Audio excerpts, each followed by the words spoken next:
You know, Ian, this new Sonic game is so good. It's got me crying frontiers of joy. Uh, Eh, eh. Insert witty response here. Damn it, you got me. All you had to do was laugh, man. Like, No, I have to bounce off you in some way, and it didn't work. So, well, you did it. You got me. Well, you said I wasn't allowed to make you dance, so Yeah, true. Anyway, hi everyone.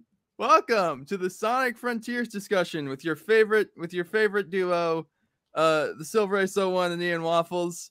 I am the Silver Ace 01. He is Ian Waffles. Ian, who are you? hi, I'm Ian Waffles. You can find me on YouTube and Twitter by the same name, where I just kind of make videos about whatever I am interested in. But nowadays, I mostly just hang out here and talk about Sonic with this guy. So, hey, Yeah. that's me. Yeah, so today we are here to talk about the newest Sonic experience, which has dropped. Sonic Frontiers. It's out. It's here. Like the song says, but instead of I'm here, it's here. I'm abandoning this joke. Anyway, so we're here to talk about it. And originally, the plan was, before I played the game, that we would, like, go back and we talk about, like, after Forces, the fan base was in a weird spot and we had this long drought and people didn't know what was coming next and people got really anxious and, oh, we had that IGN first and where were you? But we don't really have time for that because I feel like there's a lot to talk about just with the game as a whole. So we're just going to jump right into it. So, Ian, just real quick, I guess just overall thoughts on the game. Did you like it? Did you not like it? Is it the best Sonic game in the last 5 years just because it's the only Sonic game in the last 5 years or because it's actually good? The floor is yours. All right. So with Sonic Frontiers, I would say it is pretty whatever. My overall thoughts on it are that I think the gameplay is a very good starting point for the series. And I think the story is pretty terrible. So that's my starting point. What? What? What do you mean, what? You played it. I did play it. You're right, Ian. I did play it. What? Holy what? Okay. Is that probably my least favorite story Flynn's ever written, so. What? Including IDW? It's up there. What? I just want you to know, Ian, you have completely ruined my opening bit. Because when eventually it came back to me, I was gonna go, guys, I hate to say it, but despite my hilarious joke at the beginning, I must say that Frontiers is worse than Sonic 06. Because obviously the joke there is that I love Sonic 06, but new people wouldn't know that, and so like half the audience would be like, yeah, okay, and half the audience would be like, what? And then I'd be like, well, but Sonic 06 is the best Sonic game ever. And so that being said, Frontiers is also amazing, and now you've just fucked it up because you made me react to your dumbass statement about the story. So I hope you're proud of yourself. You're welcome. That's my bounce back from the intro. Fucker. But hey, let's get into it after you want to give your opening thoughts. What did you think, the Silver Ace? Dude, this game fucking broke my brain. And I'll tell you why. Because it was really bad? No, shut the no. So this game broke my brain a little bit because when I was first getting into this fandom, when I was like 13, 14, when I was first getting into this fandom, I heard about all these different lore elements of Sonic and all these different things that the characters go through and how they join different factions and do all this crazy shit. And I thought, oh man, this franchise is, about like all these characters going on these wacky adventures and it all compounds on one another. And that's very much not the case. Even in like the early 2000s where like there was a bit more continuity, everything's still fairly standalone. And then, obviously you get into the 2010s where it all just fucking falls apart and everything's terrible. And this game just, like, I can't even begin to describe like the feelings and the like when we're going into spoilers. I assume anyone listening to this has played the game or seen someone play the game. Like when the chaos cutscene first plays and you see them, my jaw dropped. Like, and there are a lot of jaw dropping scenes throughout this game, but that was like the first one. And getting to see all these different references and seeing how well the characters were characterized and we'll get into like characterization and voice acting later, but like Sonic specifically in this game is portrayed so well. Like, just again, it broke my brain because it didn't make sense. Like, You know, and like especially because like Flynn, obviously, like I knew he was going to do better than Pontiac and Graf, and I knew this would probably be one of the better like Sonic game stories. But I had no idea he was just going to knock it out of the park like this. And like again, another thing that was so confusing is because it's like just earlier this year he wrote probably some of the worst characterization I've seen for Sonic in a long time, and then he writes this, which is like some of the best, and it just like my brain was melting a bit while I was playing because it just couldn't comprehend what it was seeing. But apparently you disagree. So I'm glad you enjoyed it though. dude, I don't begrudge you. New top fiver easily. Like heck yeah. Well, cool.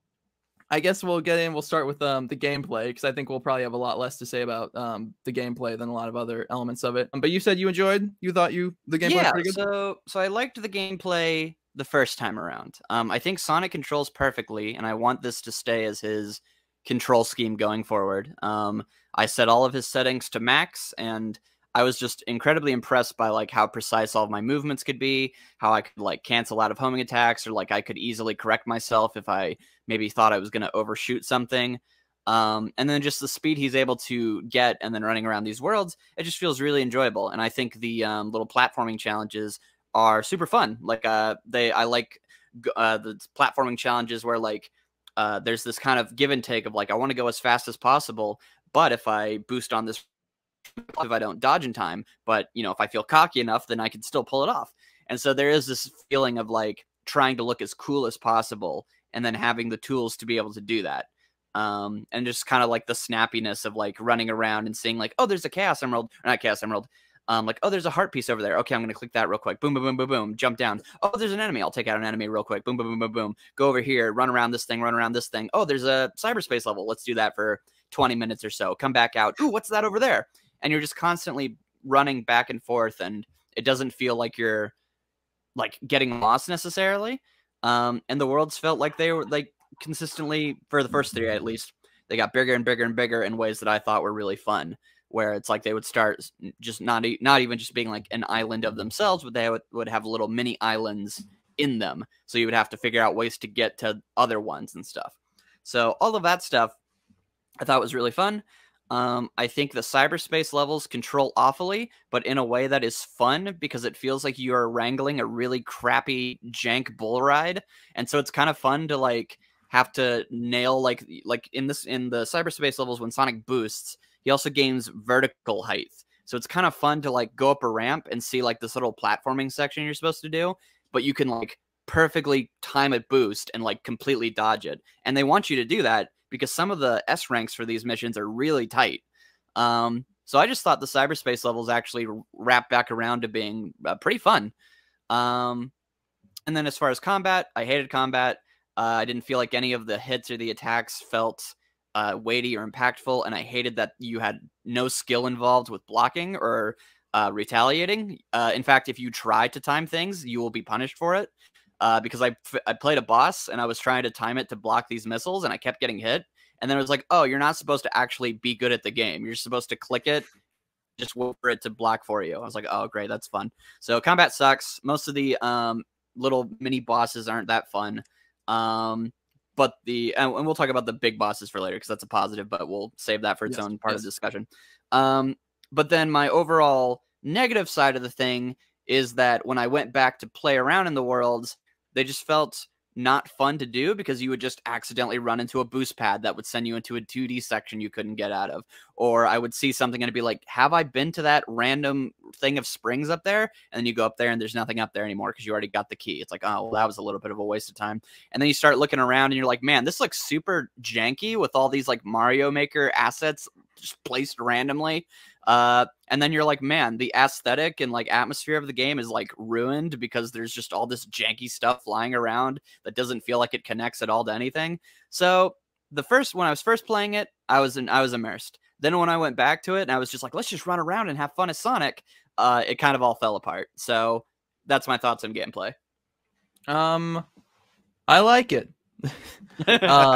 I think the open zone stuff, what I really like about the open zone stuff is because for the most part, there is unfortunately some stuff like, you know, when you look a little closer that betrays this idea, but for the most part, it's just like, hey, look at that over there. I want to go get that. And you can just you could just do it. You can just go and you can find a way to, climb or boost or whatever up there, and you can see whatever that thing was you saw. So I think I really like the freedom there. I agree with you. Sonic controls really well. I just kept the controls to the default, and I thought it controlled pretty well.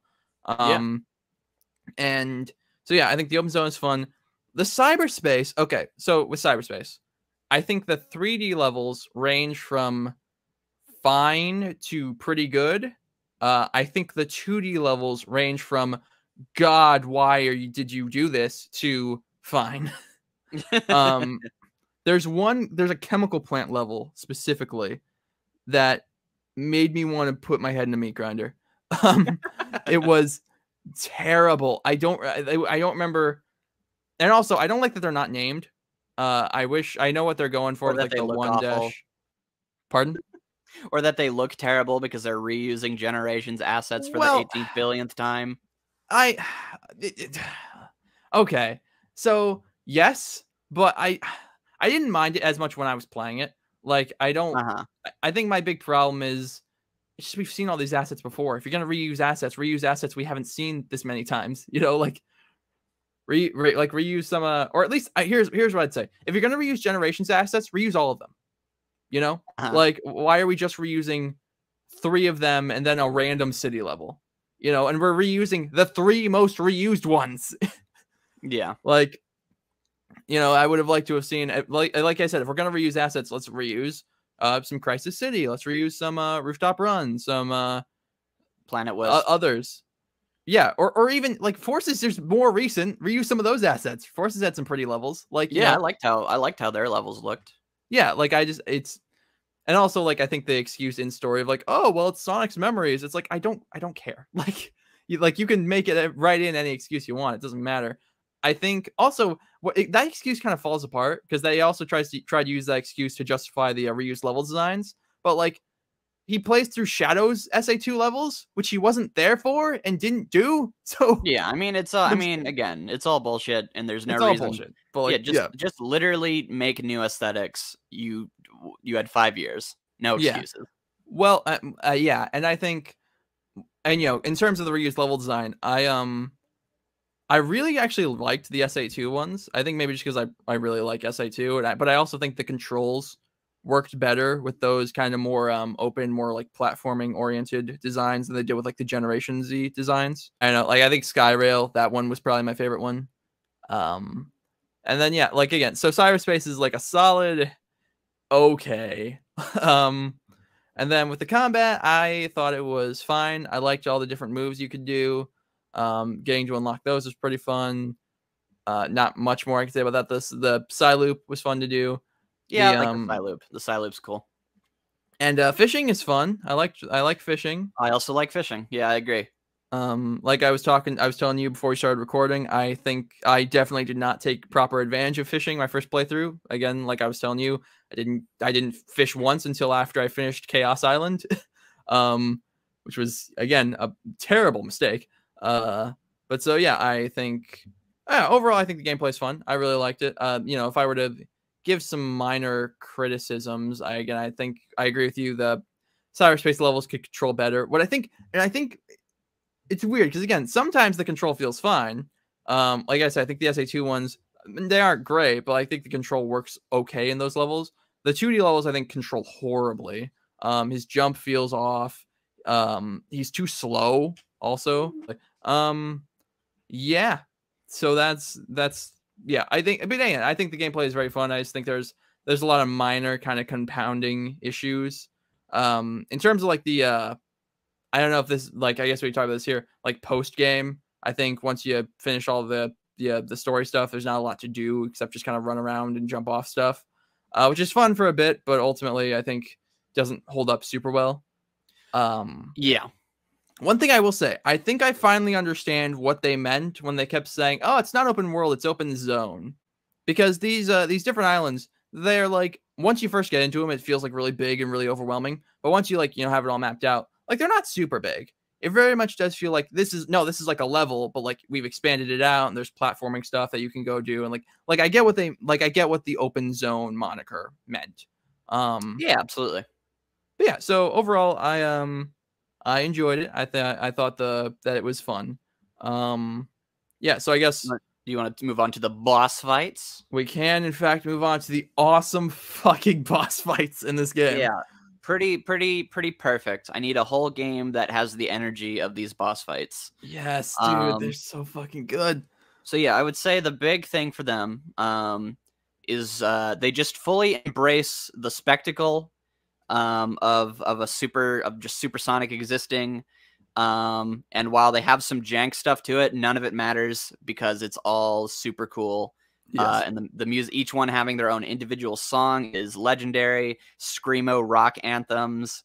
Yes. It's just perfect. They're perfect in every way. They have hype anime moments. They literally just do Goku beating King Piccolo, and they just remake it with Sonic. It's great. They just they just do a bunch of really cool stuff. Like I wish there was a boss rush mode. I hate that there isn't one because I'm not replaying the story to get to these bosses. Just let me fight them all. Yeah, they definitely need to have an option to replay bosses. And also, real quick, I guess I this is a point I forgot about gameplay.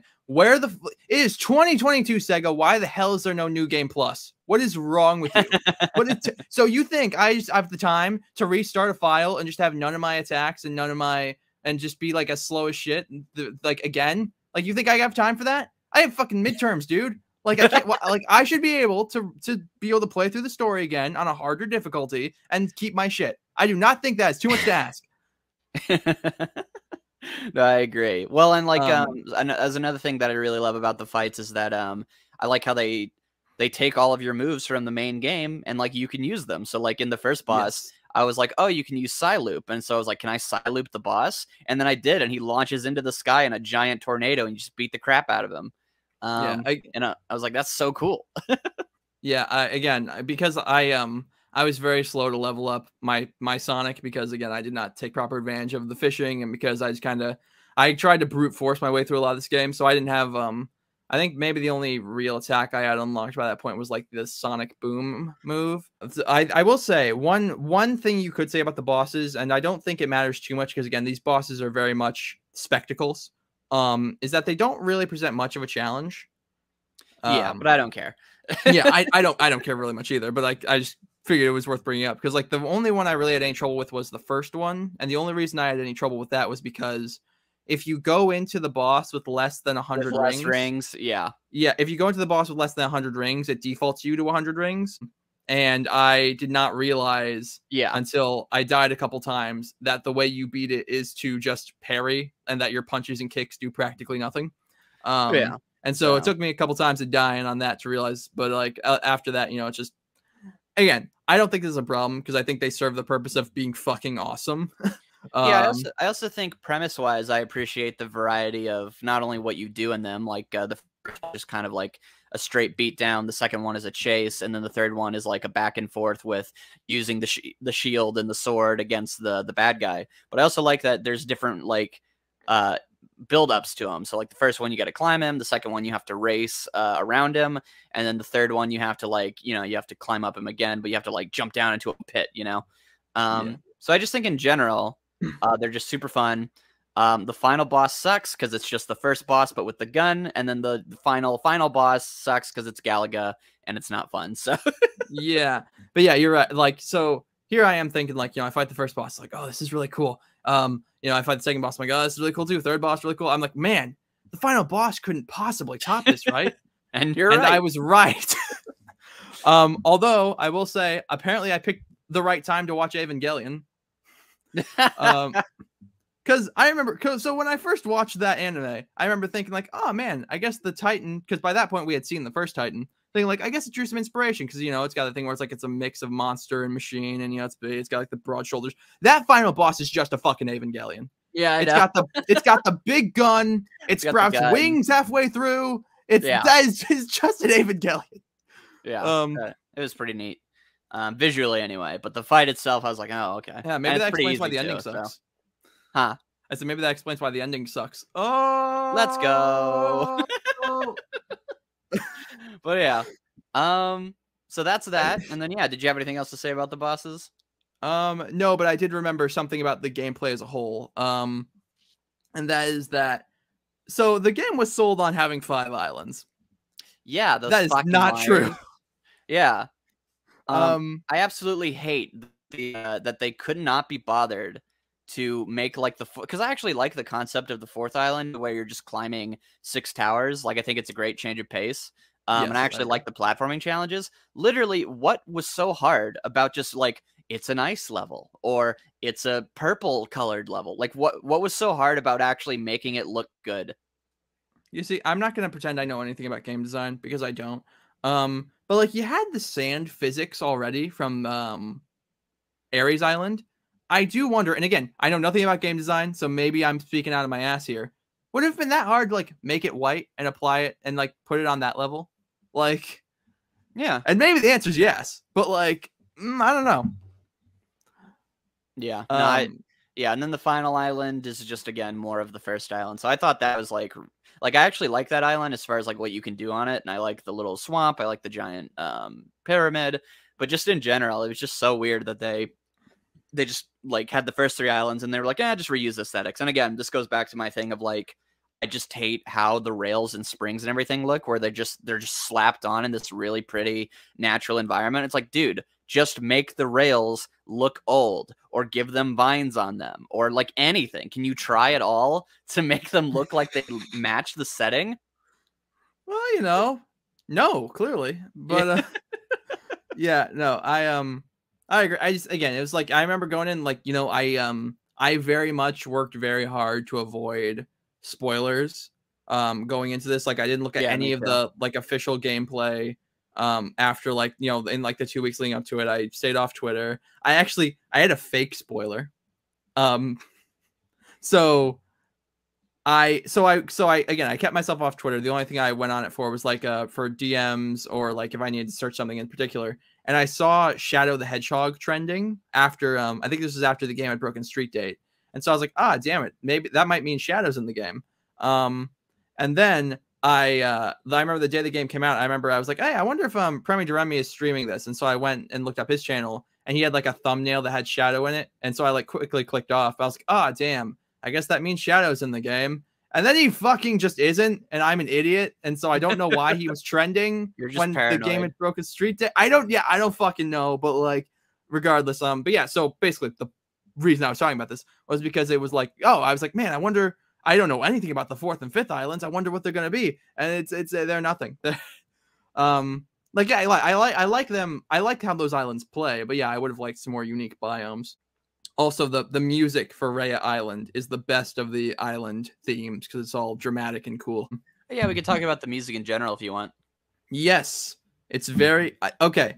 A lot of it's very good. I think a lot of the cyberspace themes are very forgettable. Yeah, I mean they're kind of meant to be like you're at the club listening to like this in the background while you talk. But I actually do think that in our YouTube age, that's actually probably a cool thing because like they might really work as just like I need to work on a paper and I just kind of want to have something a little more upbeat. Well, here's 2 hours of cyberspace music.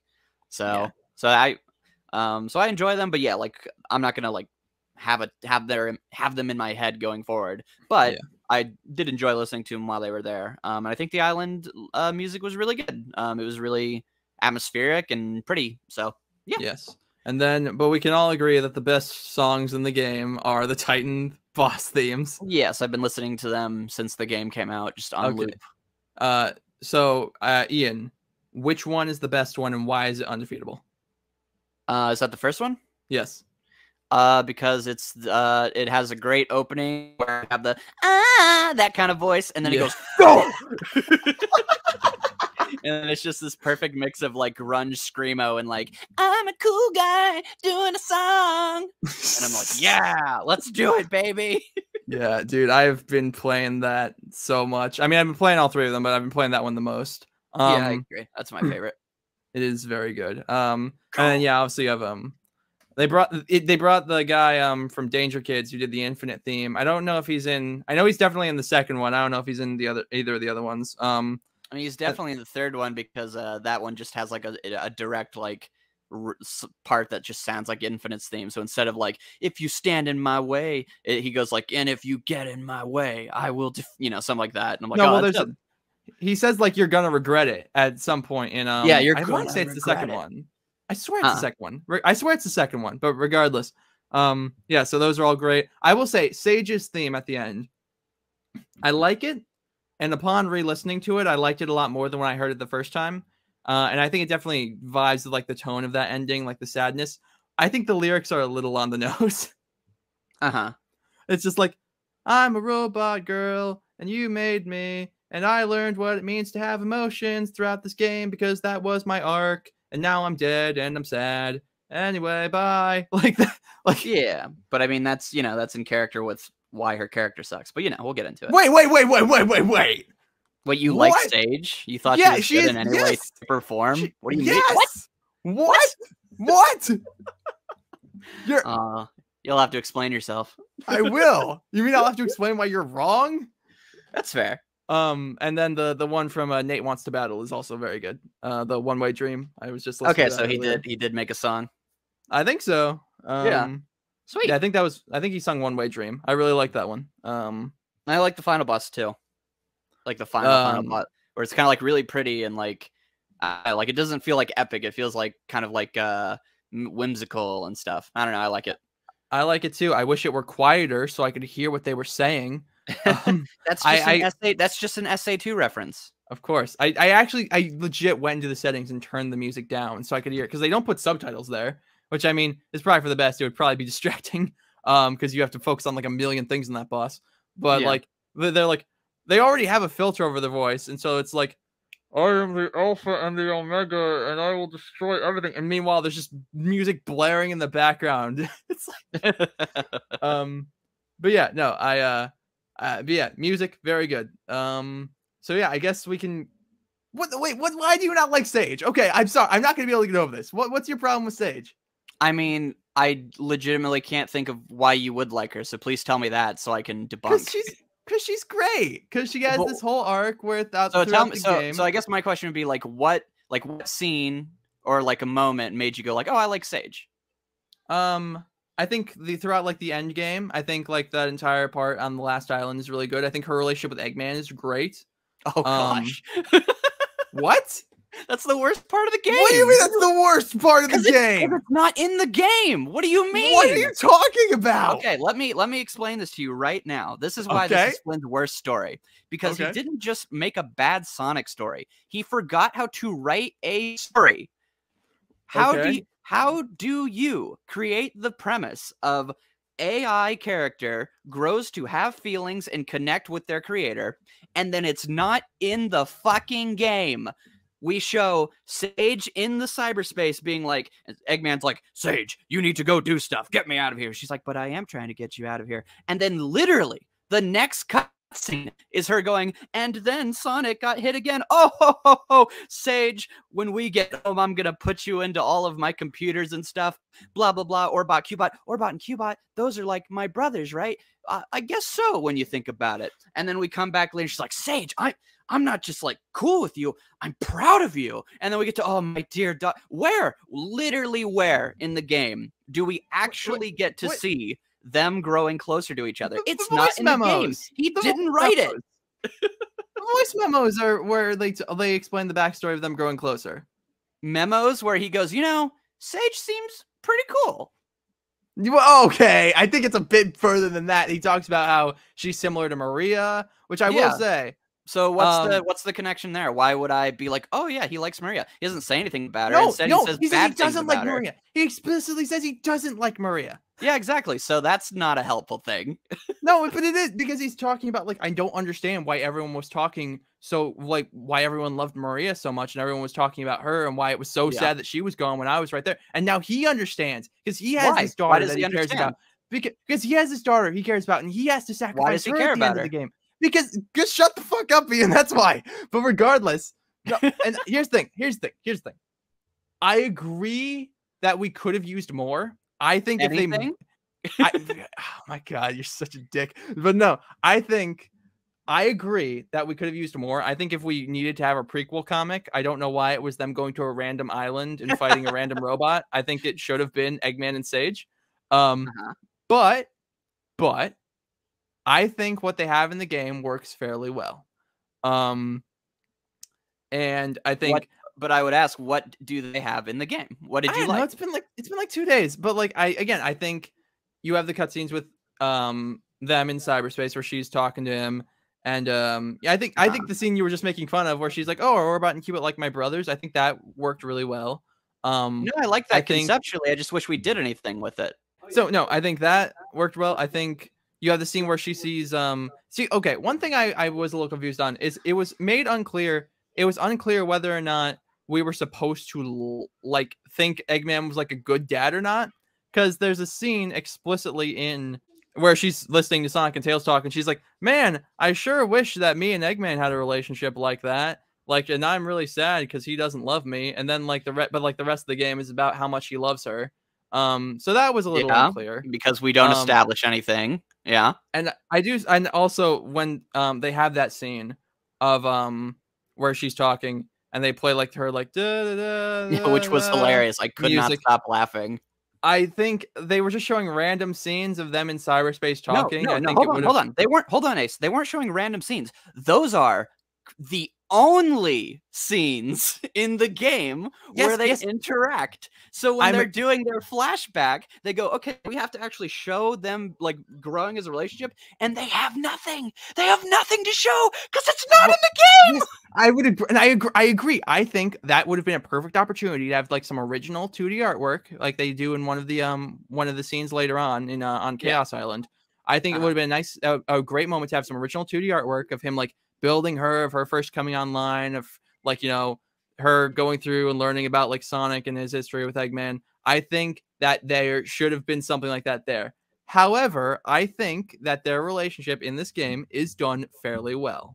Even without it, I don't know why. I can't even really explain why. But I like do you like? What scenes do you like of their relationship? I think the scene where she gets him out of cyberspace, which has straight up my favorite Eggman line maybe ever, where he goes like, Eggman, Sonic, I officially adopt you into the Eggman Empire. Now I order you to save us. I like that line. I think that scene of her like giving him the puppy dog eyes and making him do that, I think that was really cool. And again, I think the voice memos add a lot of context. Now, granted, those voice memos are Eggman telling us these things, and you have to fish them out of a lake in a thing you didn't even know you could do. So you know that's great storytelling. I did it before I finished. I knew I could do it. I just didn't because I couldn't find them on the map. You knew there were memos you could fish for? I didn't. Yeah, exactly. I eventually discovered them. Look. I don't necessarily disagree with you. However, is it just the vibe? You liked the vibe? I think it's just the vibe. I'm going to be honest. Is it just that you like the idea that Eggman has a daughter he cares about and he's an evil maniac? And therefore it's kind of cool that like we humanize him in a way where he actually feels some regret towards this little girl character. Is that the idea? Because because I have very much been against the like frenemyization of Eggman in these last couple decades. Like I prefer the idea of Eggman being like this ruthless, evil, like robotic dictator. So I don't even know why I like it. I just know it's not even like, oh man, like I don't know, man. I think you're right. It's just the vibes, man. Like I just really liked Sage. I really liked her interactions with all of the characters, not even just Eggman. And I'm very glad that they didn't kill her at the end. Yeah, I'm trying to think what else bad thing did they do with Sage besides Oliver. So then there's like a thing with like her last request is like, Sonic, please take care of father. I'm like, I'm sorry, Sage, but your father's like an evil dictator. Also, can we like go over the fact that like Eggman made her? So does anyone find it really creepy that we're supposed to find this wholesome dynamic of Eggman like chose to make like a little girl AI? And he's like, ooh, this is kind of like a daughter figure.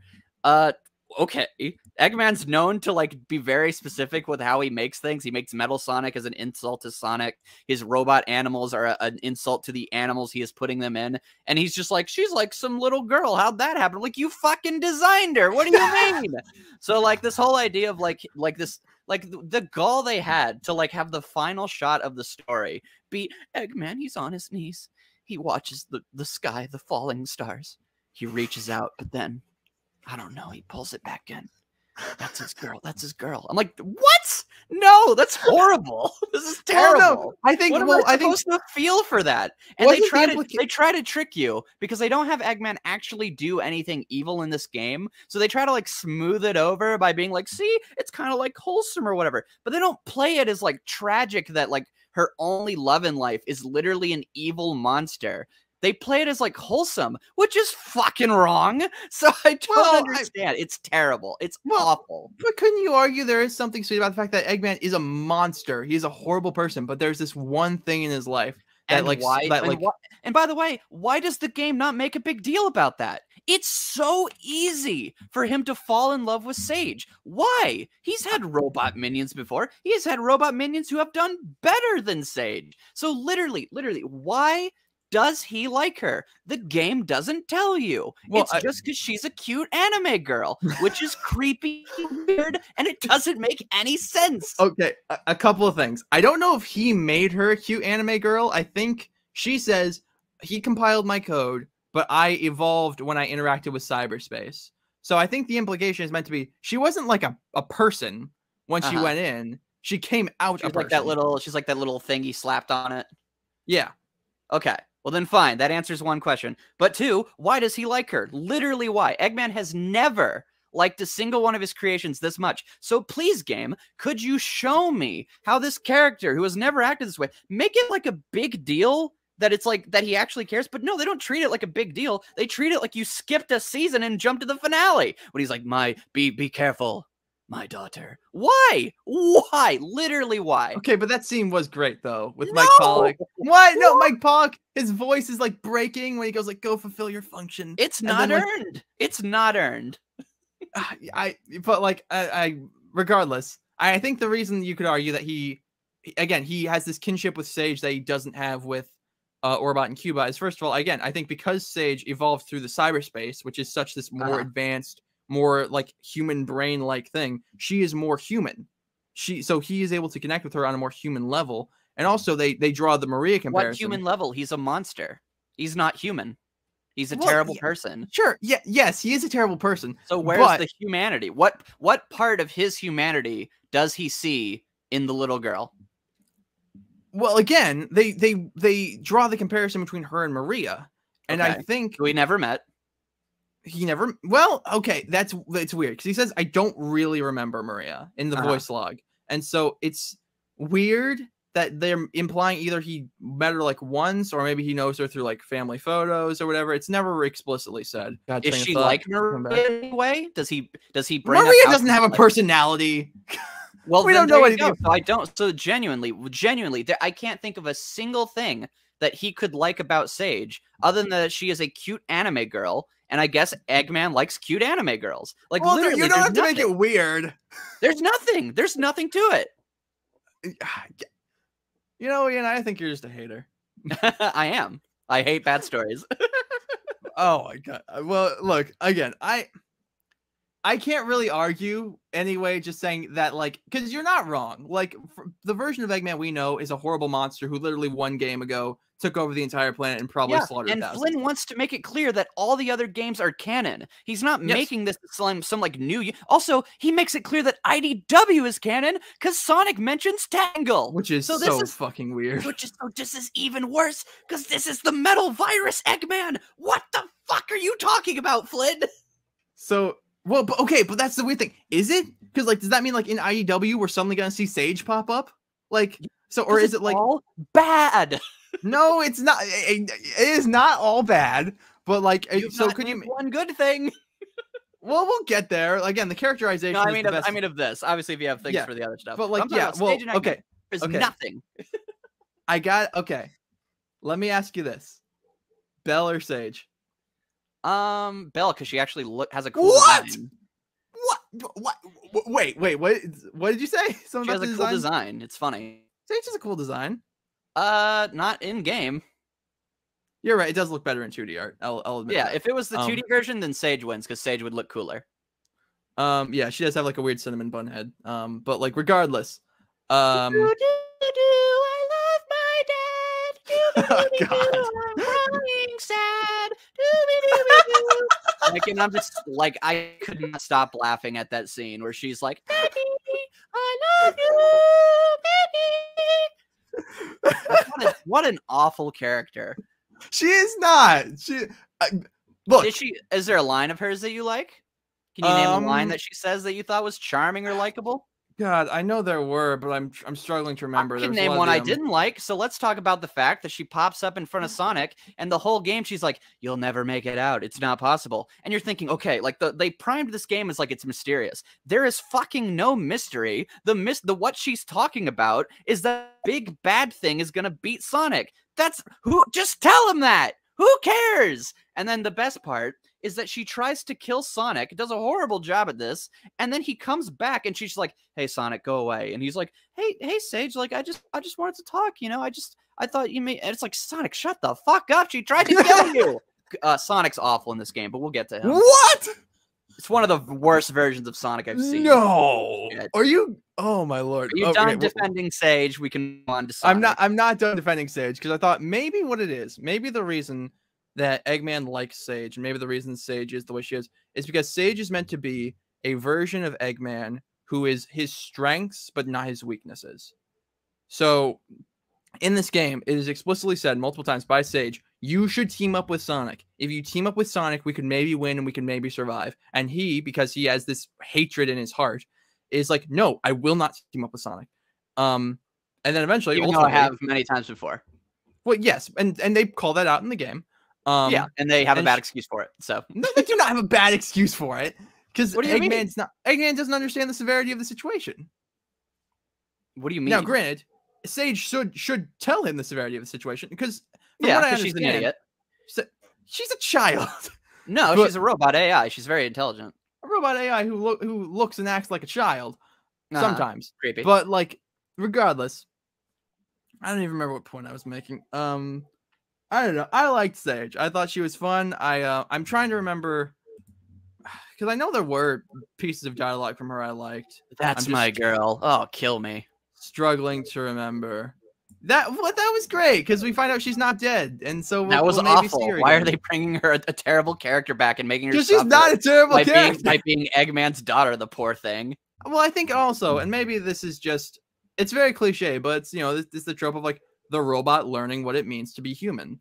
It's her, and throughout the game, she sees Sonic's relationship with each of his friends and the way in which those relationships differ and the bonds that they have created over these years, and she wants that, and through that she learns and she evolves into. And again, if you look at the way she talks at the beginning of the game and the way she talks at the end of the game are completely different. Yeah, and I don't know how she got there.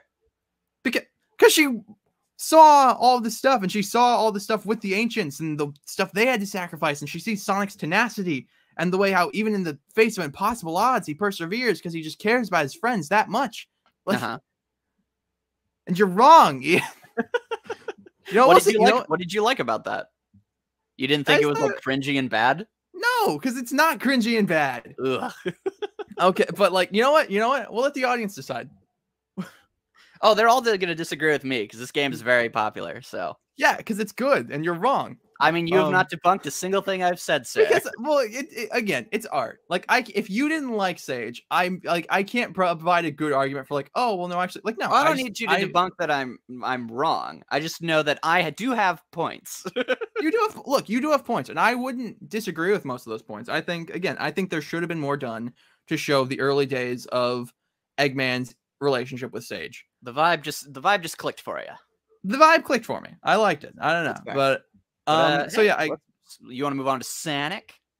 Well, no, I think I want to talk about the voice acting, and then we can move into the characterization.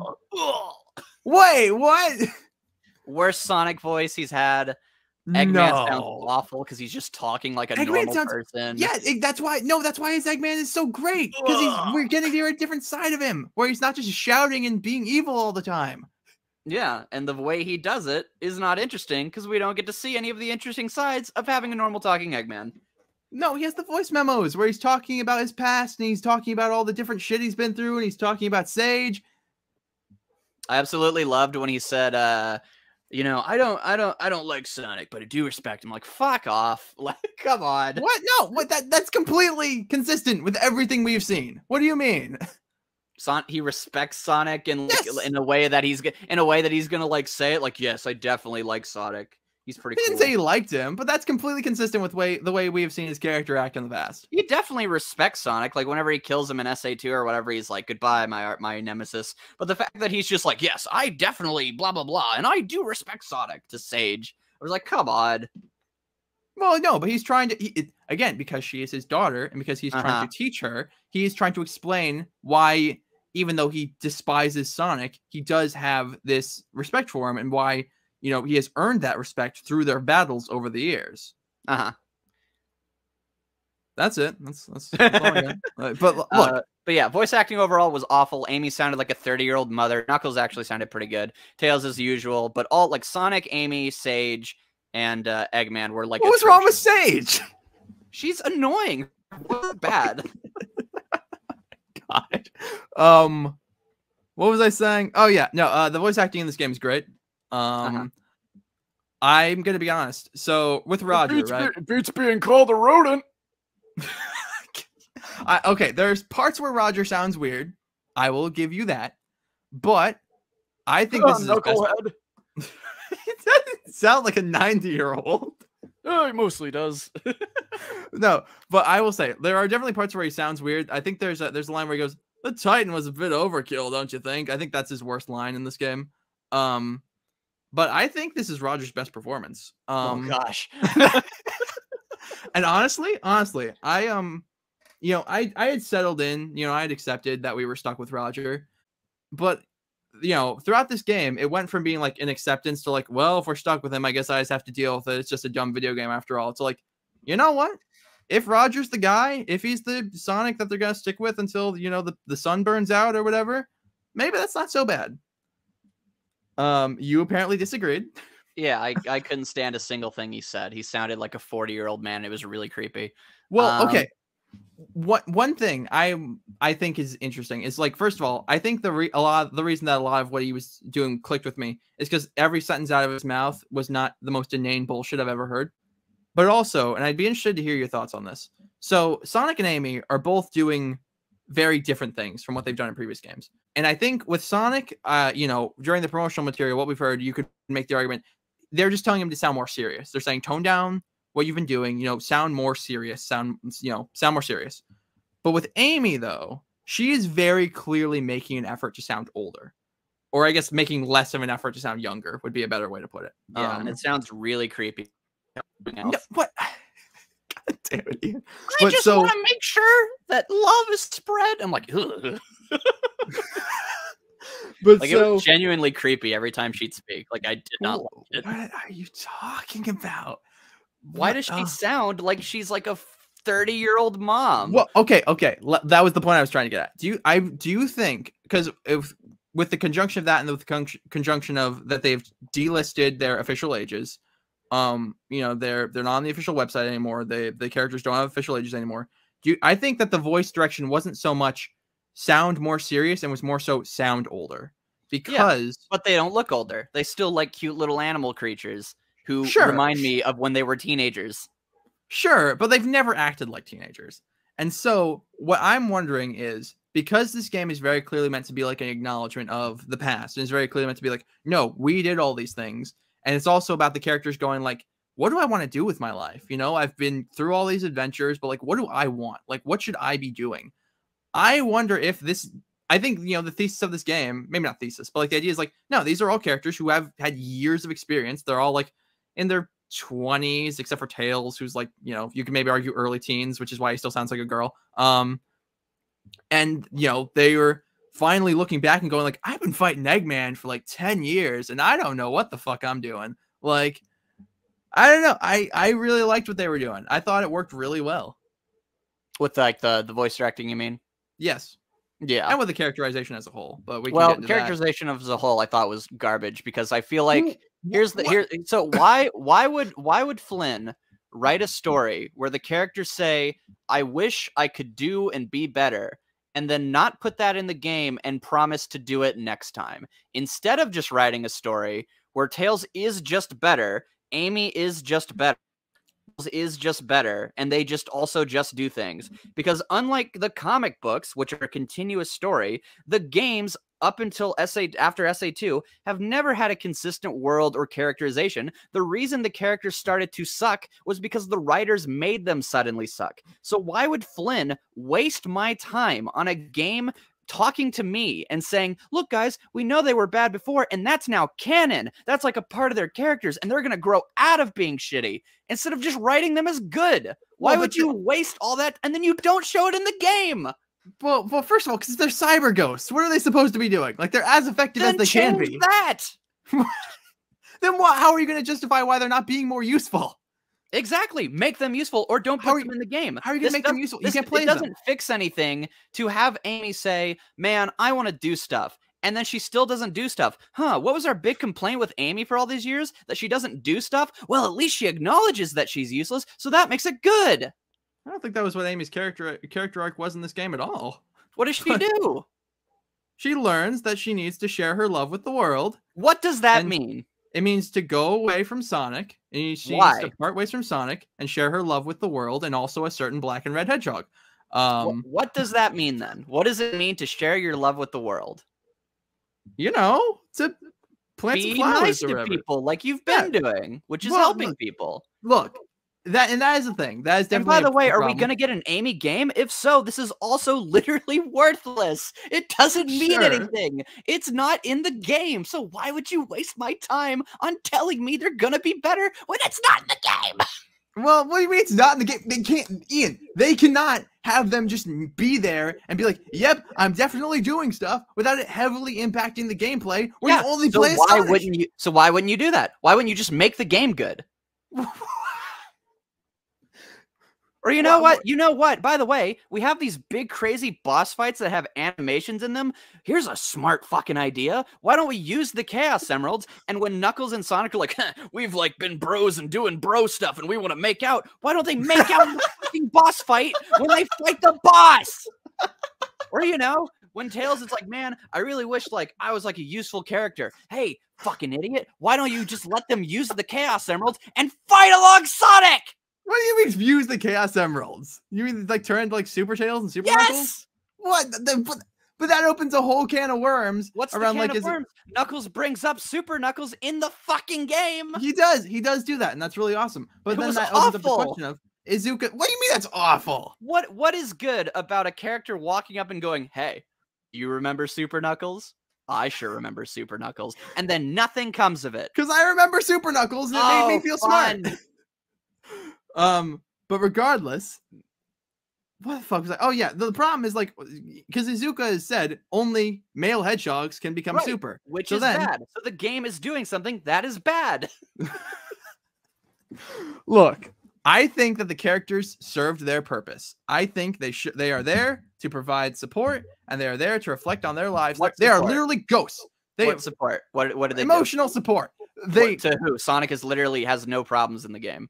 Other than like dying. Well, no, because I guess if anything, Sonic supports them more. But either way, it still works. Which is awful because he's like Jesus now, I guess. They are literally ghosts. They don't know if they are going to be able to reclaim their physical forms, and so all these characters are going, man, if this shit goes south, like have I accomplished? Like Knuckles, like I just sit on an island watching a rock. I've done that my entire life. What am I doing? Like. And yeah, Amy was like, I've just been chasing after this guy who I've been in love with, who clearly doesn't love me back. And like, I haven't seen the world. I haven't been doing the things I want to do. And you have Tails, who is like, oh man, you know, I'm a fucking useless idiot. And I don't want to die. Because it was like, it was kind of like a podcast, like with the characters where they like discuss their feelings. No, but so, and also your point about like, oh, why are you making these things canon? They're already canon, Ian. No, why are you acknowledging them as canon when none of the other games acknowledge other games as canon? They just make things shit. Just make things good. This game is. That's what this game is. This game is acknowledging the canon. Which is a bad idea. Why would you do that? Because what do you mean it's a bad idea? Because the other stuff was shit. So why would you build off of it? It is shit. And so, yes, it is shit, but it happened. And you can't ignore it. It happened. You can. The other games did so. This game is different. This game is explicitly going, man, you remember all this shit? No, it is not. This whole game is a response to Twitter arguments. Why not just make a good story? Why do you have to react to the other bad games? Look, I fully acknowledge, I think a lot of the Tails stuff is kind of weird, But I think it works, and I think Roger's performance really shines there. I think he does really well with like the the big brother kind of role that he has with Tails here. But Why? What did you like? I just think he does well with that. I What think was when the he's scene you talking to liked? I think the scene like at like ultimately where they're when they're inserting the references where he's like, you did the station square and you saved me on You the can fly lost with your text butt. and you, yes, that was a cringe That was line, great. I whatever. loved it. I did love it. But We like totally moved on from Pontaff and Graph. we have. But regardless, my point is that in that scene, it is Sonic going, hey, yeah, you have some times where you're like pretty cringe. You know what? Being cringe is part of being alive. And you're growing up and you're a kid and you're going to do great. But like, you're going to have some parts where you fall, but you're going to have some times where you fall back. You're going to have some times where you're inconsistent and where you're shitty some days and you're good some days. And that's just being alive, dude. And you just got to move forward. Like, and then he proceeded to not do that in the game, but he'll do it because in his he's own the game. ghost. But he'll do it in his own game, maybe, if we ever get that. So get excited. Well, but that's the promise of this game, though. The promise of this game is going forward, we are going to take continuity seriously. And the problem with that is, admittedly, in previous games, like in Unleashed or like whatever, generally Sonic just meets up with the characters randomly and is like, oh, hey, long time no see. So like, yeah, so like, were they not off on their own? Like, what the fuck is the game talking about? Were they not off doing their own? This is, oh, it's so bad. Were they not doing their own thing all along anyway? Apparently not. Well, oh Knuckles my wasn't. Gosh. Thanks, Flynn, for telling me the characters were even worse. What? No, because they have been worse. They have not been good. Why not just make them good? He's working on it. When they came up on the tower and Sonic like got zone napped or whatever, and they held hands and they said, "Man, Sonic's like our best buddy. He cares about us. He respects our space. Like he really cares about us." Did you like feel anything? Yes. Like when they like held hands and he like came back to life 10 seconds after doing nothing? Yes. Why? Because okay, let's move on to talking about Sonic in this game. You apparently did not like Sonic. No, he's so boring. What do you mean he's boring? He's just a good guy, and that's boring because I don't know where it's coming from. Sonic just being like, Amy, if you need me, like I will be here. It's like, thanks, Sonic. I just need like 5 minutes and stuff. Knuckles, like you live on your island. You have a friend. I'm your friend, and like I care about you. And Tails, I know you don't feel good, but like I believe in you. You've done things before. I trust in you. Like, who fucking cares? It's so boring. They are literally doing in this what we have been saying they should be doing with Sonic in IDW, where he is this character who has his own struggles, but he puts those struggles aside and he puts on this brave face because he knows other people are relying on him. And he literally is taking on the pain of others so that way they do not have to endure it, so he can endure it for them. Mm-hmm. And that's awesome. No, it's not. Because the whole point of Sonic is, in my eyes, is that he understands that he is not invincible, but he has to act like he's invincible so other people think he's invincible, so they think that everything's going to be okay. So when he's going into a fight, he's going like, I don't know if I got this, but I have to act like I've got this so that other people aren't worried. He does it as a coping mechanism to like boost himself up, to make other people believe in themselves. Whereas in the past like 10 years, it very much does just feel like he just believes he's the coolest guy in the world. And he just genuinely believe he's invincible. Like, you have that line in Forces after he's been in prison for 6 months where he goes like, oh, that's not fear. I ran all the way over here. Wah, wah. Like, yeah, and so, and this, they finally bring back this idea of like, no, he's just a dude, but like, he has to act like he knows what he's doing because there are all these people who are relying on him. Isn't that cool? Not really when the voice acting for him's awful. It's not awful though. He sounds so bad. I don't know. I can't think of a single scene where that comes across in like an enjoyable way. It's just kind of him. Like the thing that annoys me is like Sage tries to kill him and he has like this whole thing of like, no, I know she literally just shot me, but like maybe we just need to like learn about her feelings and like see how she's doing. And well, she's like, literally a child. She's not. She's a robot alien. He doesn't know that. Yeah, exactly. So why is he assuming that the robot alien monster that just tried to kill him 3 times, mind you, has any good intentions? And also, it's just boring. Oh my gosh, why is he so nice to everybody? Like, where's his wit? Where's his cockiness and all that stuff? he's just so nice to everyone. He's like a potato. He has wit. Remember that? They have that line, which is like a totally Flynn line, where she goes like, "What is your goal?" And he goes like, sometimes it's a spinning sign, sometimes it's a big ring. Like, that was good. That was fun. One or two of those are fine. But when he's just when all, I think it ties back into just like all the characters, their whole thing is just like, wow, Sonic's so cool. Sonic's like just the best guy. And I'm just like, oh my gosh, stop. Yes, and the point of it is that he's not. He's just a guy, but he has to take on all these responsibilities. He has to put on this brave face. He is literally dying. He is corrupted and he is dying. And it literally didn't lead anywhere, because as soon as he got put into the cyberspace coma, they were like, wow, Sonic's really cool. And then they just save him real quick. I will admit that was a little weak. But, you know, whatever. I think the other stuff makes up for it. And like, you have the scene where like he's limping and he's like, the cyber corruption is overwhelming him. And Sage is like, why are you still fighting? And he's just because he does. Like, that's just who he is. He just goes by his own way, you know? I like the one where he didn't respond. I thought that one was pretty good. Where she asked him why, and then he just keeps going, because at this point Sage's like, her brain doesn't work and she keeps asking the same question. So he's like, I ain't gonna talk to her anymore. But yeah. No, I just felt most of the time that whenever Sonic spoke, one, he sounded like a 40 and two, I just find no enjoyment from just him just being nice. Like it feels like the scene at the end of Black Knight where he helps out Merlina and he like gives that really nice speech, as if that's it for his character. That's all he's about. Whereas I just wish he had, like, when he's like chumming it up with like basically the way I see it, this Sonic would never say this Sonic would never do what SA2 Sonic did when he just heard that Shadow was the guy who is the reason he got arrested. And he's like, hey, motherfucker, get down here, fake hedgehog. This Sonic would never do that, because he's too trusting and understanding, and he just wants to learn about you, and he just wants everything to be okay, and he's so nice. He's just willing to work together. Oh, ego, man, you silly little jumpster. Like, I can't. No. You're right. You're right. Him treating a child with like giving her some benefit of the doubt and going like, hey, are you sure you know what you're doing, is the exact same as an adult hedgehog assaulting him and framing him for a crime and him being a little upset about that. It's the exact same, man.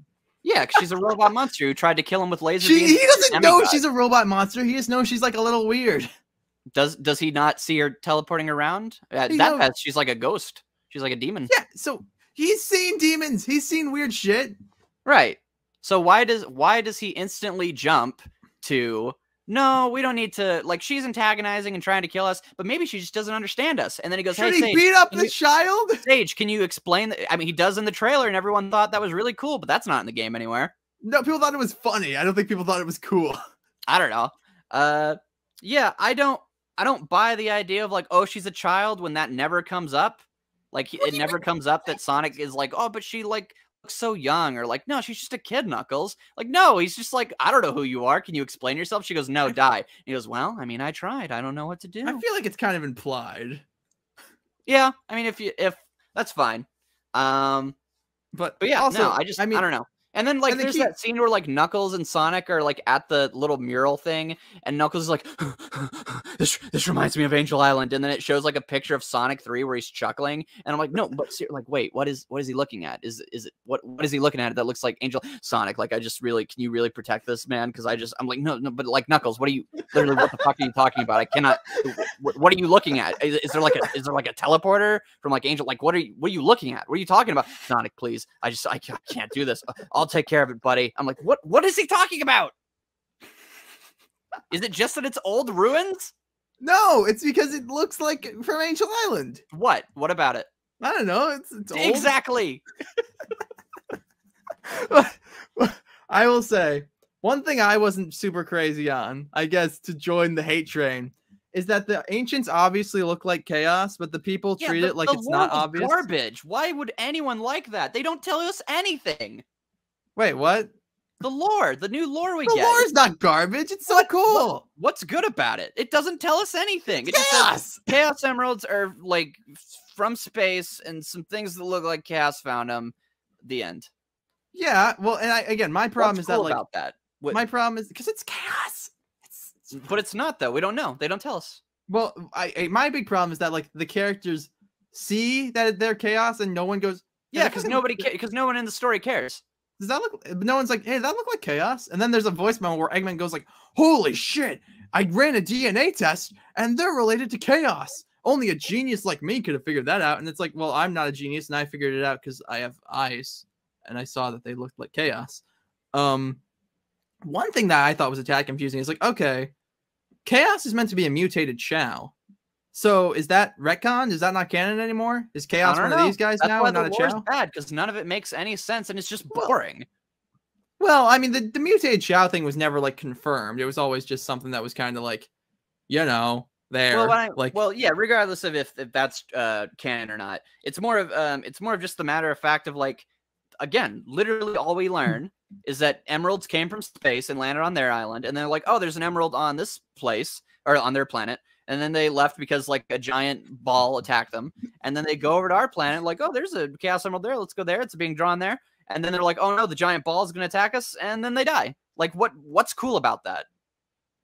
Because it's cool, man. Because it's chaos, man. Because it was a thing I knew. And my brain went, hey, that's a thing you know. And I clapped. It's not enough for me. Well, look, when Sonic said, that beats being called a rodent, I was like, no, that sounds gross. Stop saying things you shouldn't say. I will say it was definitely weird when he was trying to insert like Archie comic stuff in there, like when he calls Tails little bro, where it's like, I mean, that's cool. It's cool that he's doing those things, but also it's like, I mean, Game Sonic has never done those things. Like that's never been. He might have called him little bro in like Lost World or something. He called him his little buddy. Oh, maybe maybe I'm mixing that up, but I don't know. Yeah, just overall, I just all the characters felt so off to me because, like, again, they just don't do anything. 2, they promise to do something next time. Thanks, great, for wasting my time.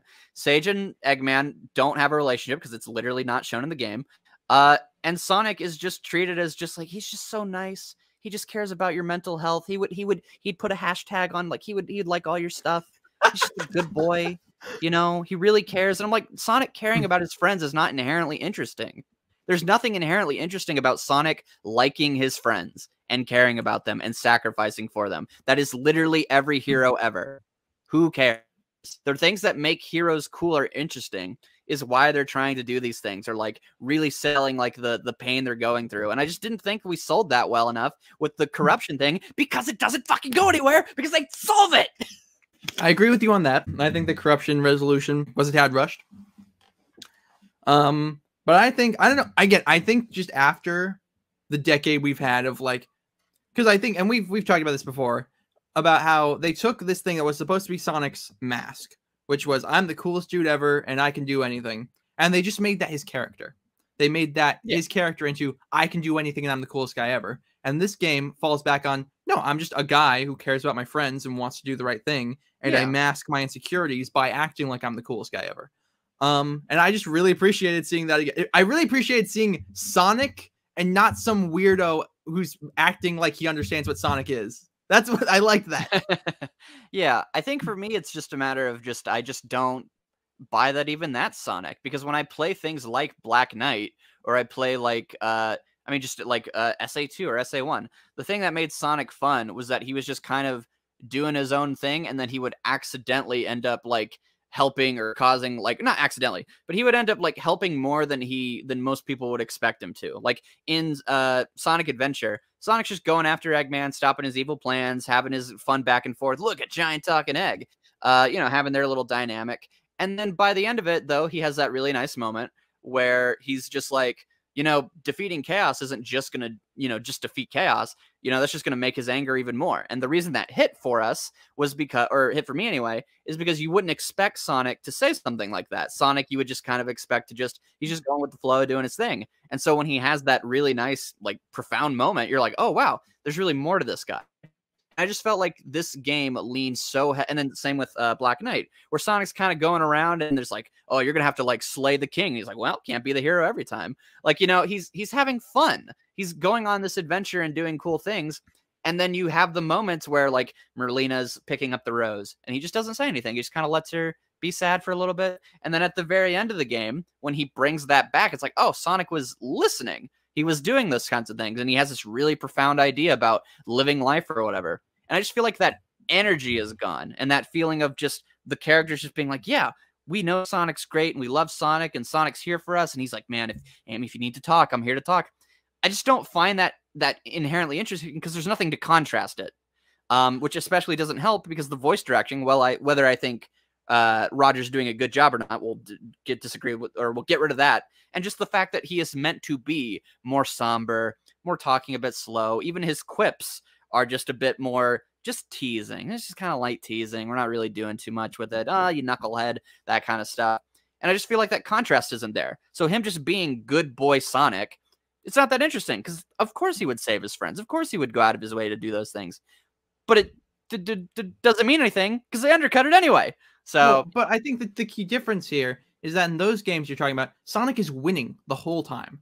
In this game, he's dying, and the first thing that happens to him is he gets pimp slapped by a giant robot monster and goes, I cannot beat this thing unless I do the thing that I do at the end of all my adventures. So, absolutely. But I just don't know why. I don't think that different change is enjoyable because that just mutes his palate. Like, just makes him serious. I guess. I don't know. I think maybe this is just where we differ. I think I just appreciated that. I think I appreciate seeing a Sonic taking things seriously. I appreciated, and again, even with IDW, he's very, as you say, wowie zowie in that. And when he's not wowie zowie, he writes. He's worse than that. He's worse than IDW, by the way. Essays about why it's okay to let Eggman kill people. Yeah, whereas he's fucking awful. He's way worse than that, by the way. He's like IDW. This game Sonic is not even close to have as bad as IDW Sonic. And like, there's a moment where he's talking to Sage, and Sage goes like, you know, what are you doing? He's like, I'm listening to the voice because it'll help me free my friends. And Sage goes, well, what if the voice is also bad? And he goes, well, then I'll fight them too. Like, just a very quick little like, well, then I'll deal with that. Then right now I'm dealing with this. Like, he doesn't need to give a long diatribe. Like, I don't know. I think I do like that if he didn't say it so drab and with Roger's 40-year-old man voice. Well, like, I think that's the problem. There's no energy in this game. Like, this game does not feel like it's having fun. I disagree, but I did not think this was the direction this conversation was going to go. I figured I would like it more just because I tend to be the more positive voice when we talk, but wow, I was not expecting this. Don't worry, I'm one of the 2 people in the world who doesn't like it, so you just found the other one. Weirdo. JebTube. Oh, does he not like it either? Oh no, he hates it as much as me. Oh damn. But yeah, I guess I don't know if there's anything else to say. Again, I guess audience just take whatever Ian says and the opposite, and that's how I feel. But which is great because we have too many times where we just agree. So yeah. This way. But as for the future of Sonic, then what do you? No, we have to address this real quick. So Sonic and Knuckles are like super gay, right? Oh yeah. Absolutely. Yeah. I had a whole bit planned earlier when I said the black and red hedgehog thing that would annoy the Sonic fans. And you just steamrolled right over it with your hatred, by the way. I will say, I think you have given the best argument for Sonic's characterization in this game. So kudos to you. Because most people are just kind of like, well, he like references things and he like cares. But you gave a very quality explanation that I do understand. I just think the execution isn't for me. But you 100%, I want to say, validated your point. Like, I don't think you're crazy. I do think you're crazy for liking Sage and Eggman, but you're not crazy for your defense of Sonic. I can't even really defend the Sage and Eggman thing. I do think it is a vibes thing there. But yeah, no. You did a very, very, very good job defending Sonic. So good job. One thing I will say, is that I like the references because my brain fires some fireworks when I go, hey, I know that thing. There were a couple times though where I wasn't like annoyed by it per se, but I was like, okay, yeah, I get it. I get it. Like there's a bit where they go, and also sometimes it's just wrong. Like, not very often, because obviously Flynn knows what he's talking about, but like with the cans, they're like, wow, this thing is powerful enough to destroy, like, I think they say like an island, or no, they say a mountain. They say this thing is powerful enough to destroy a mountain. It has a similar energy output to the Eclipse cannon. It's like, are we talking about the same Eclipse cannon here? Yeah, like, calm down. But yeah, no, but yeah, I liked it. But yeah, so I guess we could move on to talking about what's next for the franchise. This is going to be interesting because I thought this was going to be a much more positive conversation at the both of our parts, and that the what's next would be us hoping that it was more of this, but apparently not. Well, I hope. What I would say then is that I hope Flynn is able to follow up on what in that. I guess we get an Amy game, we get a Tails game, or they get to be in a Sonic game and we get to play them. Because otherwise, then this was just a waste of time. But if he actually like goes, like if they actually go through with it, and like this is like, 'cause what this would set up theoretically would be a Sonic Adventure 3. Yes, absolutely. If they're saying like Amy's gonna be cool and spread her love, Tails is gonna be his own guy, and Knuckles is going to leave Angel Island or whatever, that would be perfect setup for an Adventure 3 where we get to play as these characters. And we get a Silver reference in this, so we could play as him in Sonic Adventure 3, right? Don't push your luck. Right? But so here's the thing. If that ends up happening, and it doesn't have to be Adventure 3, but if like they actually follow through with these character arcs, then retroactively I will appreciate this game more. But for now, it just feels like empty promises. Because why would I trust Sega when this is very clearly they intended to have this release a long time ago, and it was just, whoa, we want to make Sonic Breath of the Wild. Sega is going to do whatever the fuck they want for money. So the idea of like, oh yeah, they're totally going to have the integrity follow up on plot threads in a video game for their franchise that they mishandle all the time. Yeah, I don't trust it. So well, obviously, like, yeah, and I mean, like, you look back at 06, like this is a very similar situation to like the 2006 scenario where you have this big game, it's a reboot, new tone, new characters, new settings, and then but it's clearly meant to set the, like, 06 was very clearly meant to set the tone for the franchise moving forward, and then it failed, and then they abandoned it. Whereas with this, it's doing fairly well, and so yes, I think they will stick with it. Yeah, I think that's maybe the difference, is that the reason I'm not as upset that the character arcs, the characters didn't materialize in this game, is that I do trust that they will in the future games, and you are a bit more skeptical. Yeah, which is fair. I'm also worried, like, are we gonna have to wait another 5 years? Well, that's the interesting part, is that if you actually look at what happened during those 5 years, from what I understand, Sonic Team, a lot of them went to work on Sakura Wars, and it was only after the movie where they were like, oh, I guess this is a thing we own that people like. So let's prioritize that. So now that we have 2 movies that people have really liked, that have been critically acclaimed, we have this game that's now critically acclaimed. I wonder, and I hope, if that they're going to give this Sonic Team more budget, more manpower, more creative freedom, and then we'll maybe not have to wait 5 years, and we'll maybe be able to get, or if we do have to wait 5 years, that we'll be able to get a bigger, better product that has maybe more playable characters and such. I would just hope we just don't have to wait 5 years. That's ludicrous. I mean, yeah, I would hope so, but yeah, you never know. But yeah, I do hope, at least if it's 5 years, give us like some more better spin-off content, please. Don't just be a racing game and an Olympics game. Like, yeah, but I actually, I think I will agree. I am more hopeful for the future, because obviously I don't think Flynn's like a inherently terrible writer. So I think if he can actually follow through on it, because he wrote the Knuckles Divergence thing, and that was perfect. So I don't know. Good. So to me, I was like, I don't know where that kind of level of characterization was in this. When again, it just kind of felt like sit down podcast with Sonic and his friend, where they just kind of talk about like why they suck and how they want to be better, or what their life problem is. And Sonic's like, I agree, and I respect that, and I will laugh at your jokes because I love you, Knuckles. So yeah, I want action. I don't think we needed this in-between story, but if it actually leads somewhere, then all the better for it. And I hope we keep the energy of these boss fights. I don't think they need to all be like screamo metal things going forward, because I want variety. But yeah. I do think, and I don't even think they need to all be supersonic fights. I think I don't want them to like kind of overdo that. But I do think going forward, they should go for cinematic boss fights in the same like insanity level, something like this. And again, I think what would have really helped this game and really made me appreciate Sonic, Tails, or Amy, Knuckles, and Tails' character arcs is if they actually got to do anything. So if they got to actually help in those boss fights, that would have been really cool, and that would have made me actually appreciate addressing the problem, because then you would have proved to me that you're going to do something about it. But I didn't feel like this game did that. So going Yeah. forward, I really hope that they can do that for bosses. My biggest fear would be that they pull a Sonic Mania.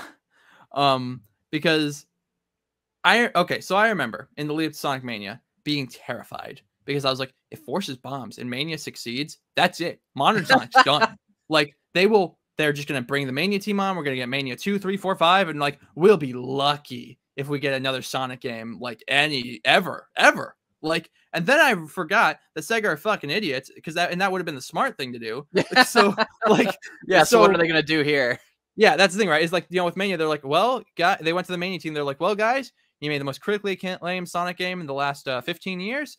Everyone's loving it. Critics love it. Fans love it. It's selling well. Now get the fuck out. You're fired.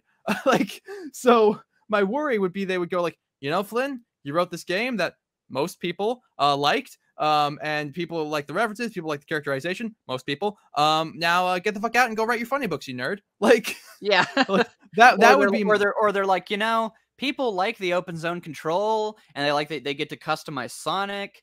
But like I don't want to do it anymore. like that's like we're acting like Sega would need any kind of excuse. Just be like, fuck it. Well, like we're talking about the guys who like went from Generations to Lost World because fuck it. Why not? Like we have a formula that works. Let's just throw it away. So like I guess that would be my fear. Is just Sega being Sega.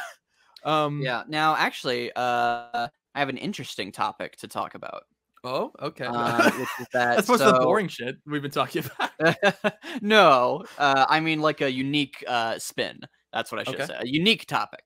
My friend knows Japanese, and so he played the game on Japanese, and he informed me, and this has been a thing we've known for a while, but so when they make the English voice, script, then they ship it off to they get it to Japan or whatever, and then they redo the script, and they change things, and they make it more for a Japanese audience. And so Kishimoto, in a similar vein, Ian Flynn wrote the initial script, and then the director Kishimoto, he then rewrote it for Japanese audiences. And my friend, he really liked the story. And he was comparing it to the English one, and he was telling me all the differences between the Japanese one, and it seems like it fixes every one of my problems. Really? Wait, what? Okay, like give me an example. So for one, Sonic, they say he says like all of his quippiness, and like obviously it's the old voice actor, so he sounds a lot younger. And so it like kind of gives that teenager energy, because you said that they don't act like teenagers. I agree, but I do think their voices used to sound more youthful, if that makes sense. Yes and no. I would agree to that. Yeah. So, and especially the Japanese guy who does Sonic, he he has that kind of voice. But anyway, so in the Japanese, for example, for Sage, there's a scene where she's like, she's explaining like the doctor wants me to do this, and the doctor wants me to do that, and the doctor wants me to do this, and then she leaves, and then Sonic goes, "Well, I guess what we know is she knows the doctor." like he's being really snarky. And then later in the game, in the English version, when you have to work together with Sage is like, "Here's all this information."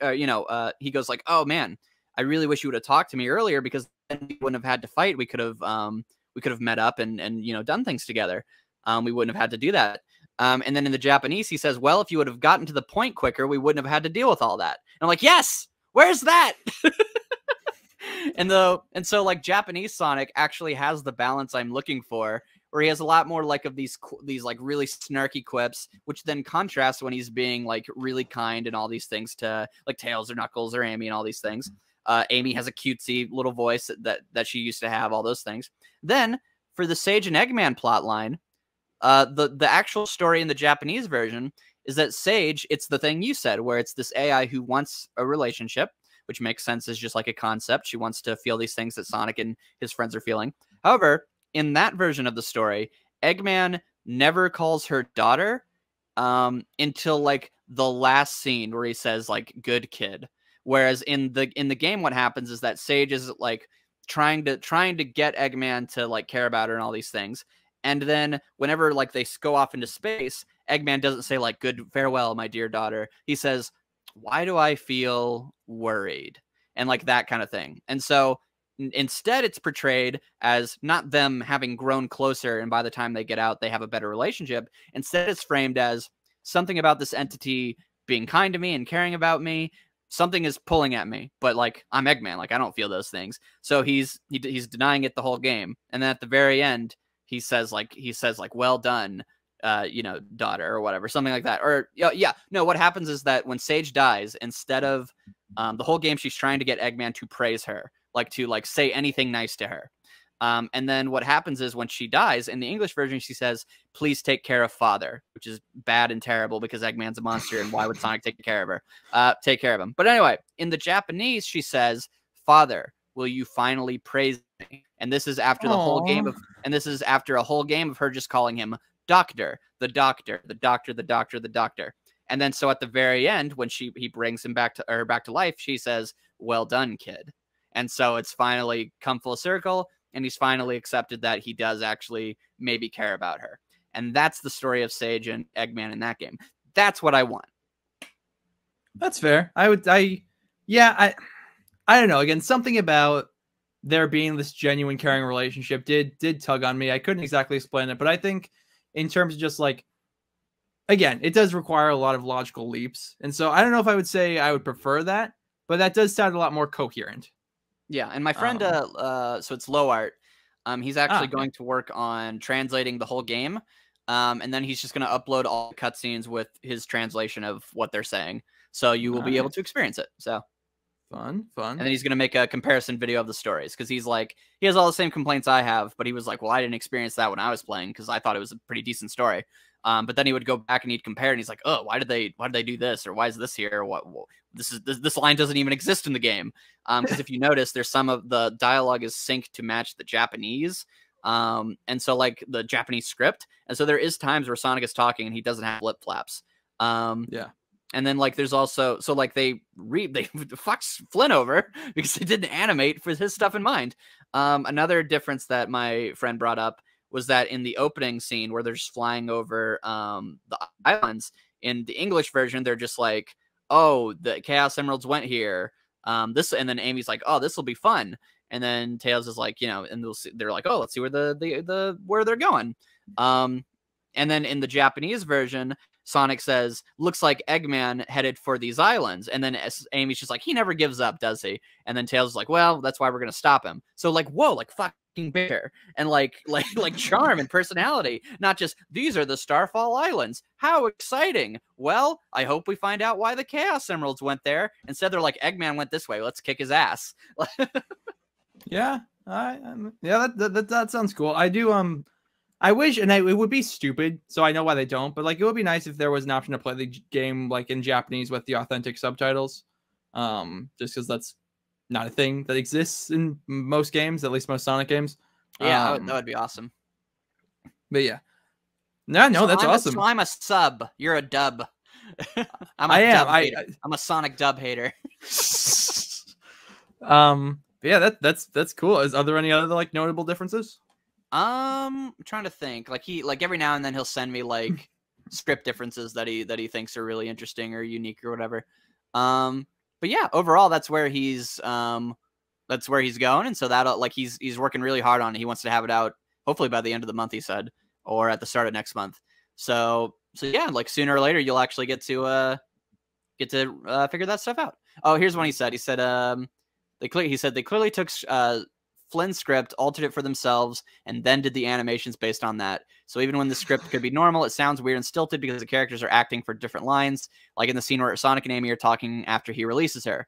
There, Sonic says, good call, I'll scout around and find you later, deal. But he takes off mid-sentence, which seems kind of weird to me. In Japanese, meanwhile, Amy just mentioned cyberspace to him, which he heard the ancients mention earlier. So as soon as he says that, he gets stuck in his own head and goes, cyberspace, where have I heard that before? And he takes off. Yeah, another thing real quick I wanted to mention because I forgot it earlier. That scene where he goes like, careful, where's the fun in that? And then later on he repeats it, but like when he's like dying of cyber corruption, he goes, careful, where's the fun in that? Like that is so good.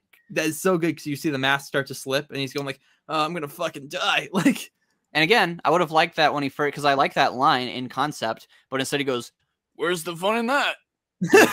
Gosh, shut up. So yeah, but yeah, I mean, no, that's you're awesome. right when you bring up like that dichotomy of like him pushing through. I just think it doesn't work when he sounds like a dying 40-year-old man already. Fair enough. Fair enough. It sounds a lot more when he's like, "Yeah, Daijobu, Amy-chan." Real quick, if you're done with the Japanese comparisons, Yeah, I don't have did, anything else. did you figure out what that symbol is supposed to mean? That No, shows that would have up. been nice if that. Thanks a lot for lying, Azuka. He goes, "You'll have to play the game to figure out what it means." No, I don't, because you didn't tell me. Okay, whenever we see it, it's associated with death. It shows up when the Cocos, get their fulfillment and when they pass on, and it shows up at the end when Eggman recovers Sage. So She's dead. what it seems to me is that maybe that's the symbol for like their afterlife. Maybe they have like some digital hive mind thing that they go to when they die, and Eggman was able to like get there to get Sage out. Is maybe what I kind of got from it. That could be cool. Yeah, they don't tell us, but that's what I got from it. Yeah. By the way, oh yeah, go. You can finish. No, you go ahead because I had one last like kind of bigger topic before we wrap up. Yeah, I was just gonna say that I talked about like there's nothing between Sage and Eggman. So here's my easy fix where we use the same amount of cutscenes and we don't even have to have like good animation. Because the game doesn't have that either. Or directing. So oh my god. That's another reason the cutscenes weren't fun, because it's just them standing around talking with really just boring camera angles. Yeah, that was. And they have their shiny Forces models, which look really out of place. There's just a lot of stuff. But anyway, what I would do is you simply have Eggman in cyberspace for the first cutscene, and he's being surrounded, like, because he keeps saying, like, you've been protecting me in cyberspace. That would be something that would make sense for them to bond over, but we don't see it until the third cutscene when he already likes her, so that's not helpful. But anyway, so here's what I would do. First cutscene, Eggman's running around in cyberspace, he's getting shot at, and then he, like, falls to the ground, they're surrounding him, and then he's like, they're like, oh, word captured you, or that, the AI says something, and then he's like, oh, are you sure? And then they would all explode, and he's like, oh, I know we haven't introduced ourselves. I'm Dr. Eggman, and this is Sage. And then she just like slowly comes down, and she's just ominous and scary. She instantly took out these robots. Holy shit. All right, cool. Next time that happens, Eggman's in cyberspace, and then she destroys a bunch of things for Eggman. He's just kind of waltzing through now, like it's not even dangerous anymore. And then she asks a question to Eggman. And he's like, oh, she's talking to me. It's like, oh, wow, you have questions and opinions on things. And so he talks to her. He explains some things. Cool. Then the third time they do it, now when the robots attack Eggman, she gets angry. And now she's like not just destroying them. She's like going all out or whatever. And Eggman's like, holy shit, that was fucking awesome. You seem to have my same killer instinct. And then they talk a little more. She asks maybe more questions. And then maybe they mention something that they're both like, yeah, that is pretty cool or whatever. And he's like, huh. And then for the fourth one and the final one, when we cut back to them and they're in cyberspace, they are both destroying these digital things together. And they're like, we're going to get out of here, Sage. Let's go. Like, you're a good partner in crime. Heck yeah. I'll easily replace Orbot and Cubot with you. Look how useful and cool you are. And then there you go. You've actually shown me why he would grow to like her. You have visually shown me a change going from she's just kind of like this figure that he just uses to she's now characterized. She's asking questions. Now he's talking to her, getting to know her. And now they're just enjoying blowing up things together. And now he's like, man, heck yeah. That's cool. Yeah. So yeah, that's what I would do. I think that would have been neat. I think what they might have been trying to go for, and I'd have to look back at those voice memos, is that's meant to start with Eggman having like something of a god complex and going like, I can create life. Why couldn't I create life? I could create life. And then it moves from doing it to prove he can to doing it because he genuinely cares. And I would agree with you. I think they could have done more to actually build on that. But yeah, I do like your idea though. Well, thanks. But anyway, what was your talking point? Well, we need to address the black and red hedgehog in the room, Shadow. So contrary to what I thought prior to going in, he was not in this game. However, there have been comments from Izuka saying they have plans for Shadow in the future. So the question becomes, does that mean the next game? Or does that mean like maybe some DLC for this? or what? Like, what are we thinking here? Because my thing was like, I was thinking like, oh yeah, you do episode Shadow DLC, easy. You know, Gun, because you know we're doing continuity now. Gun sends him on a special reconnaissance mission to Starfall Islands, and it's like, oh well, we didn't actually destroy all the robots, and so you get to do some shit with Shadow, and like you can play as him or Sonic in the open world. The problem with that though is if we're trying to respect like continuity, is that this story is all about putting these islands to rest and letting everything rest, and you know it's at peace now. And so going like, actually, fuck that, never mind. Shadow needs to go and destroy some more shit would kind of undermine the story. You could just make it a prequel thing where like, because they said that like because they have those little Eggman bases there that you can interact with, and it would be kind of cool if like he was there in the early days looking for him.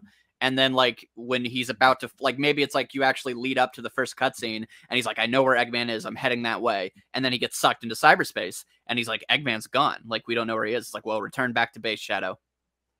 Yeah, okay, that'd be cool.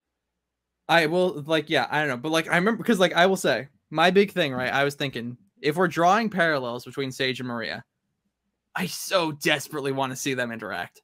Like, I don't know what you would do with it. You can maybe give him like a, well, it's weird, right? Because like it wouldn't be like his dynamic with Hope in Preboot because they're completely different characters, first of all. But like, I don't know, maybe Shadow feels like a certain kinship. Maybe he starts to like drift closer to the dark side because I don't know. I want to see those two interact. Yeah, that could be cool. If Sage is gonna stick around, I hope they do cool stuff with her. And I want Eggman to actually do evil things again. That would be nice. My big thing, though, is I remember I was thinking, like, on the one hand, I'm like, oh, man, I really want to see Shadow. On the other hand, it's like, oh, God, please don't let me see Shadow. Because, like, he's been bad in these last couple of years and, like, the comics and stuff. But, like, Sonic's been bad in the comics, too. And, like, again, this is his best characterization since a while. I mean, in the game, since Black Knight. And, like, in terms of media as a whole, probably since, like Reboot Archie Sonic.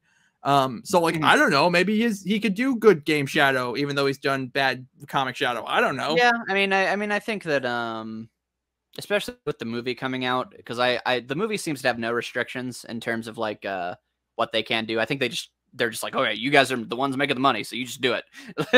Well, also I think a movie studio is a lot harder to push around than like a comic. Oh, absolutely. Yeah, absolutely. So I hope maybe because the writer, he seems to understand Shadow pretty well. So I think that maybe if Shadow does really well in the movie, and people like that characterization, maybe they will hopefully be more willing to lean into that. Yeah, well, I mean, that movie's definitely going to come out before the next game does. So yeah, exactly. So that's why I think that they could do that maybe. Yeah, but yeah, I think. You know, I mean, like, look, if I wanted to dream again, Silver, please, you could do a cool thing where like he goes back in time to when the ancients were. Flynn said that they were going to, or he said like Sega now has like a new reason for Silver to return to Sonic's world, and he goes, yes! It's not, and he goes, it's not what you would expect. He's like, even I was surprised at whatever their excuse is, but I hope it's an excuse. But I hope it's an excuse to keep him there permanently. Yes, I've been saying this for years. Just keep him stranded. Just have him at the end of the game. If we're doing continuity now, especially, just be like, all right, guys, well, Back to the Future with me. That was a terrible fucking Silver impression. And he goes like, time to use these Chaos Emeralds to go back to the future. And they just fucking don't work. And he's like, well, I think the easy thing to do would be that he fixes the future. And he's like, I don't know anybody. Like, this isn't my world. But the people I do know, my friends, they're you guys. So I would like to stay in the past.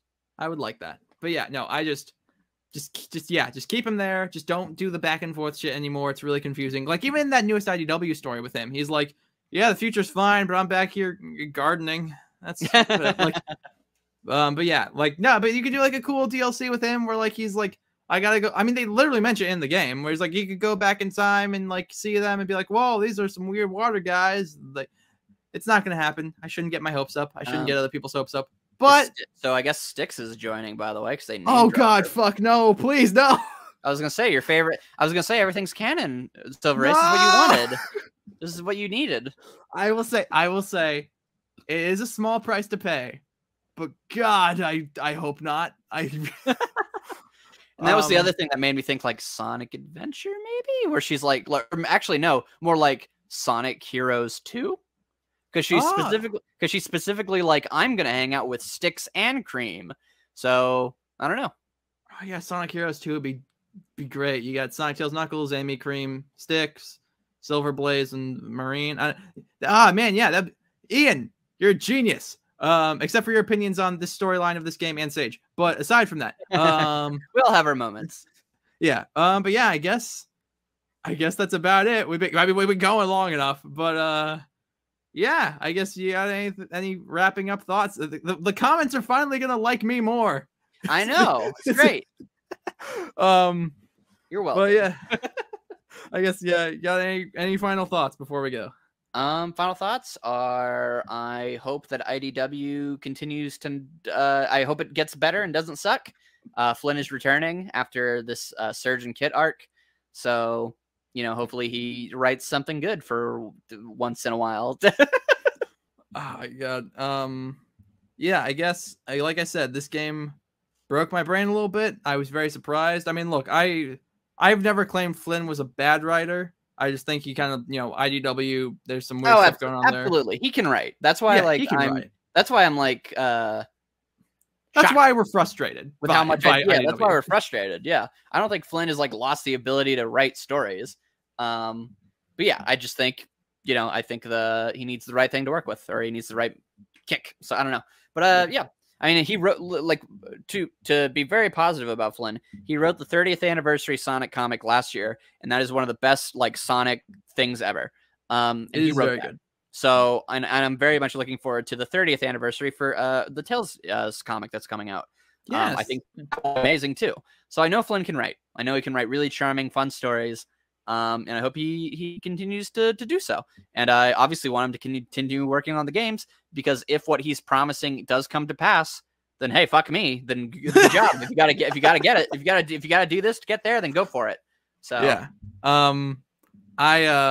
But yeah, like I was saying, like, you know, the writing, like this game, because like when I was younger, you know, I mean, the reason I started this YouTube channel in the first place was because, like, I just loved Sonic so much, and I only ever wanted to talk about Sonic. And obviously, as I've gotten older, you know, I've diversified my interests, which is a good thing. But, like, you know, a lot of the reason I fell out of favor with Sonic in the way I did, and, like, you know, fell out of favor, we have a podcast where we talk about Sonic. But, like, you know, the reason I haven't been, like, as in love with the franchise in these last few years is because it's like, you know, I haven't necessarily had a reason to be excited for it. And this game has reignited a spark that I did not know was still there for this franchise, and I'm very excited to see where they go from here. You know, I really, I'm excited, and it feels good, man. It feels good to have a game come out, and yeah, and good news, next month is Sonic Prime.